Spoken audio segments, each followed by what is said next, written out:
भैया ये लो 10 रुपए आपके। 10 रुपए? मेरे कौन से 10 रुपए?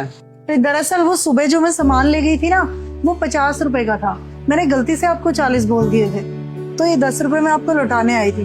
मैं शाम को भी आई थी पर आपकी दुकान बंद थी भैया। हाँ, कल वो मेरी माँ की तबीयत खराब थी इसलिए जल्दी चला गया। 10 रुपए तो थे। आप अगली बार जब सामान लेने आते तब उसमें कटवा देते।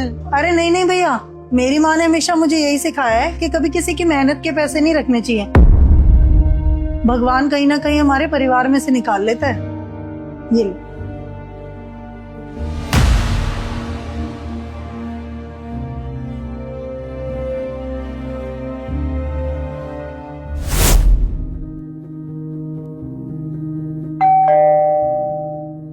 अरे साहिल, तू?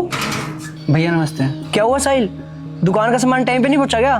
भैया दुकान का माल तो टाइम पे पहुंच गया था, बल्कि आपने इस बार 300 का सामान ज्यादा दे दिया था, तो मैं वही 300 रुपए देने आया था। अरे भाई, 300 रुपए तो थे, हम आगे पीछे इसका हिसाब किताब कर लेते। अरे नहीं साहब, मैं चाहता तो ये 300 रुपए रख भी लेता, आपको पता भी नहीं चलता। लेकिन ऊपर वाले को तो सब पता होता है ना, और ऊपर वाले की लाठी में आवाज नहीं होती। ये 300 रुपए क्या पता मेरे परिवार को कहाँ दुख दे जाए। आखिरकार हम कमाते तो अपने परिवार के लिए ही है ना।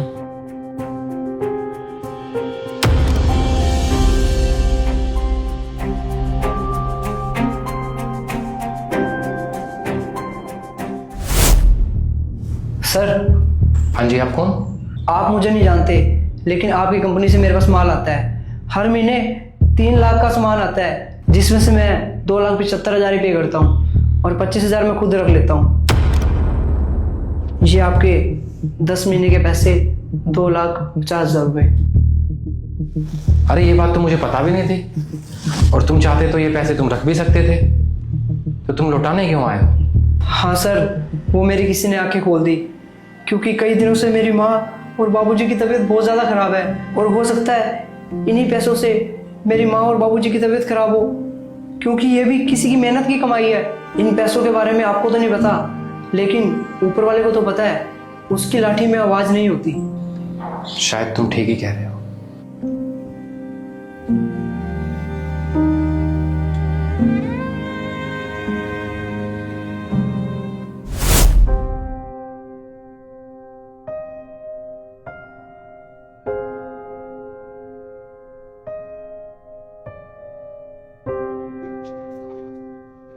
अंकल, आप राहुल के पापा हो ना? हाँ बेटा, हाँ। आप कौन? मैं उसका बिजनेस पार्टनर हूँ अंकल। अच्छा, आपका भी कोई हिसाब किताब था क्या बेटा राहुल की तरफ? अभी मेरे पास तो कुछ बचा नहीं बेटा, मैंने उसका पूरा कर्जा उतार दिया, सब बेच दिया, मकान भी बेच दिया, जमीन थी वो जमीन भी बेच दी। मैं तो अभी यहाँ झोपड़ी में रहता हूँ, 2 वक्त की रोटी खा लेता हूँ, छोटा मोटा इधर मेहनत मजदूरी करता हूँ। मेरे पास कुछ बचा नहीं बेटा। अंकल जी, मुझे माफ कर दो। बेटा आप क्यों माफी मांग रहे हो? आपने ऐसी क्या गलती कर दी? जब हम बिजनेस पार्टनर थे ना अंकल, तो हमने गुड़गांव में कुछ फ्लैट्स लिए थे, और वो मुझ पे इतना भरोसा करता था, उसने सारे फ्लैट्स मेरे नाम पे लिए।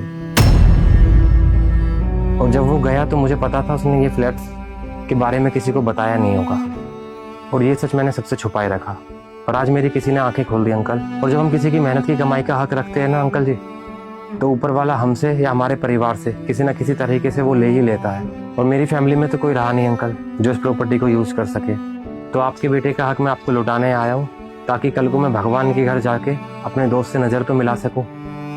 कभी भी किसी की मेहनत की कमाई नहीं मारनी चाहिए, क्योंकि भगवान सब देख रहा होता है। आज नहीं तो कल इंसाफ जरूर होता है। जो दूसरों का हक छीनता है, उसका चैन, उसकी खुशियां सब छिन जाती हैं।